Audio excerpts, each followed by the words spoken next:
ये सब साधना की सार बात है। जिसको ये समझ में आ गई तो मानो माया से वो मुक्त हो गया।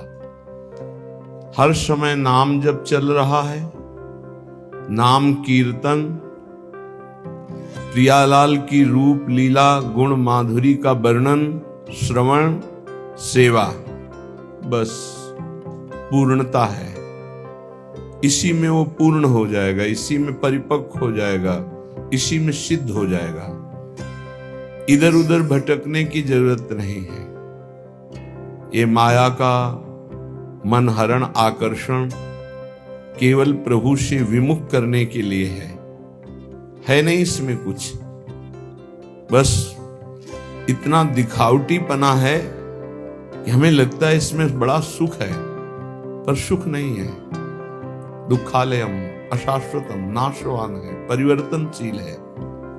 ये हृदय में बैठालना पड़ेगा।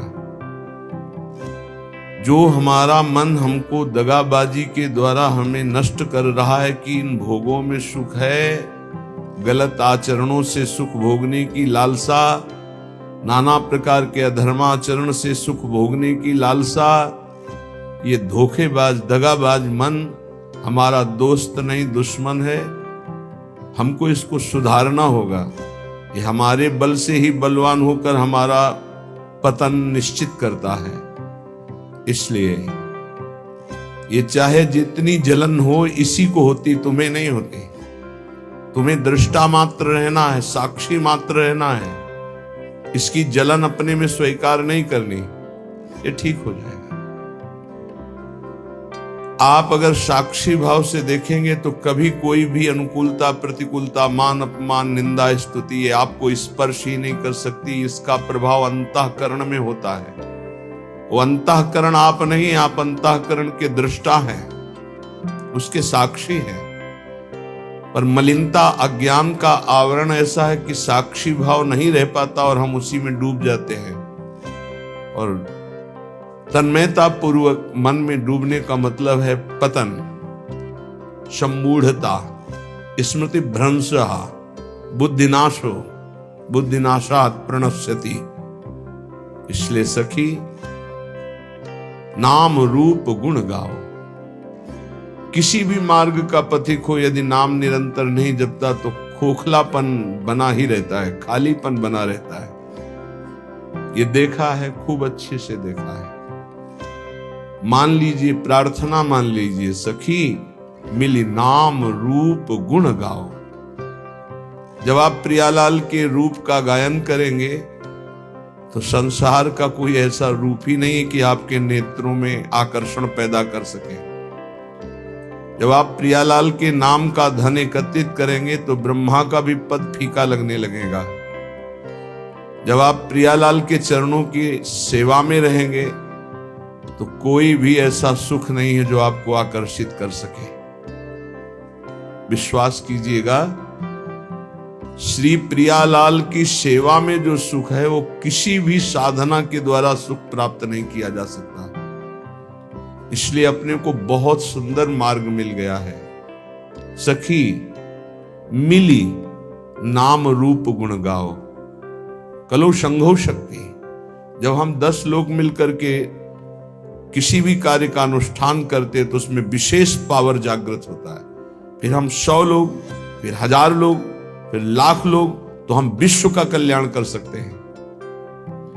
एक महात्मा यदि सच्चाई से भजन करे तो योजनों भजन के प्रभाव से निष्पाप प्रवृत्ति पैदा कर सकता है। यदि वो संकल्प करे तो, ना करे तो स्वाभाविक उसका प्रभाव जो उस पर श्रद्धा करेगा वही प्राप्त कर पाएगा।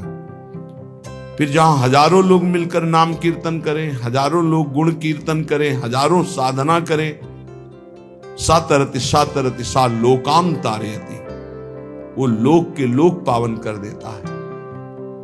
निर्वैर निरपेक्ष महात्मा जब नाम कीर्तन करता है तो जहां जहां आवाज जाती है सब निष्पाप करता चला जाता है। भगवान नाम सबको निष्पाप करता चला जाता है। इसलिए हे सखी, हम सब मिलकर के नाम जप करें, नाम कीर्तन करें, लीला गुण का गायन करें और सेवा करें।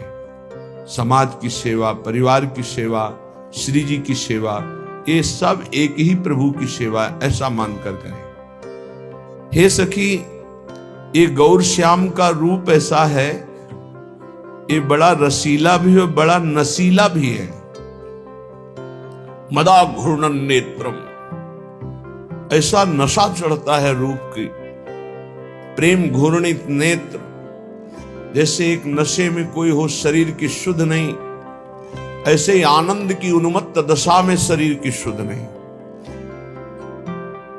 छिन छिन रुदन करंत, छिन गावत आनंद भरी, छिन छिन हर हसंत, ये जो कृपा हरिवंश। ऐसा नशा है ये, एक बार चढ़ जाए तो जन्म जन्मांतर की बिगड़ी बन जाए। नाम जपने का नशा, लीला गायन का नशा, गुण श्रवण का नशा। महाराज पृथु भगवान से प्रार्थना करके कहते हैं, नाथ मुझे और कुछ नहीं चाहिए, मुझे 10,000 कान दे दो, जिससे मैं आपकी निरंतर लीला सुनते हुए कभी तृप्ति का अनुभव न करूं। कैसी लीला श्रवण में रुचि है, मुझे और कुछ नहीं चाहिए, बस आपकी चर्चा सुनते रहे, रात दिन आपकी चर्चा। गौर श्याम को रूप रशीलो, ये नयनन माहे बसाओ। कैसे नेत्रों में ये रूप प्रकाशित होगा? बोले सखी मिली नाम रूप गुण गाओ। प्रियालाल का नाम, उनकी रूप महिमा, गुण महिमा यदि गायन करोगे तो ये रूप कृपा करके नेत्रों में झलकने लगेगा। कुंज निकुंजन केली मनोहर श्रवणन माहि सुनाओ।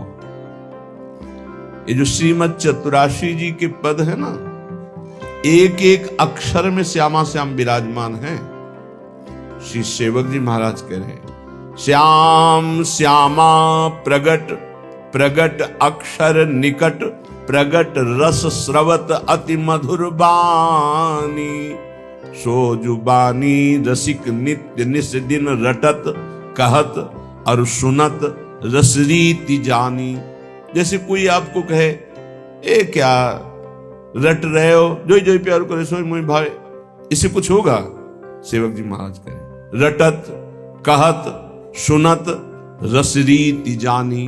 प्रिया प्रीतम की एकांतिक नित्य विहार की रसरीति का बोध हो जाएगा केवल चतुराशी जी के रटन से, गायन से, श्रवण से। चिंतन का अधिकार तो चतुराशी जी प्रदान करेगी।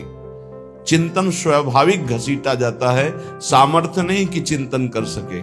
चिंतन तो स्वाभाविक घसीटा जाता है। एक बार पूज्य श्री गुरुदेव भगवान से प्रार्थना करी कि इस पद का क्या भाव है, ऐसा जानना चाहते हैं, तो उन्होंने कहा अर्थ नहीं पढ़ना, केवल गायन करो, समझ जाओगे। गुरु के वचनों पर विश्वास होना चाहिए, समझ जाओगे, समझ गए। क्या चतुराशी जी स्वयं प्रकट होकर के अपना रहस्य प्रकाशित करती है। ये हरिवंश वाणी है, ये प्रियालाल मय है, एक एक अक्षर प्रियालाल मय है। कुंज निकुंजन केली मनोहर। पहले तो प्रभु के नाम रूप में रति होना बहुत कठिन है, पर प्रभु की लीला में प्रीति सुनने की होना ये तो और कठिन बात। प्रीति, जैसे अपने प्यारे की बात सुनने में कैसा, और बताओ वो क्या बोले थे, वो कैसे हैं, पूरा एकाग्रता पूर्वक। तो जब चर्चा, ये मेरे प्रियाजू की बात हो रही, मेरे लालजू की बात हो रही, और मानो एक एक शब्द वो पान कर रहा है, ये प्रीति पूर्वक सुनना। इसी प्रीति पूर्वक सुनने में विकलता होती है। अपने प्रीतम के आनंद की उन्मत्तता में कभी नाचता है, कभी गाता है, कभी रोता है। वो दंभ से नहीं, स्वाभाविक स्थिति ऐसी होती है।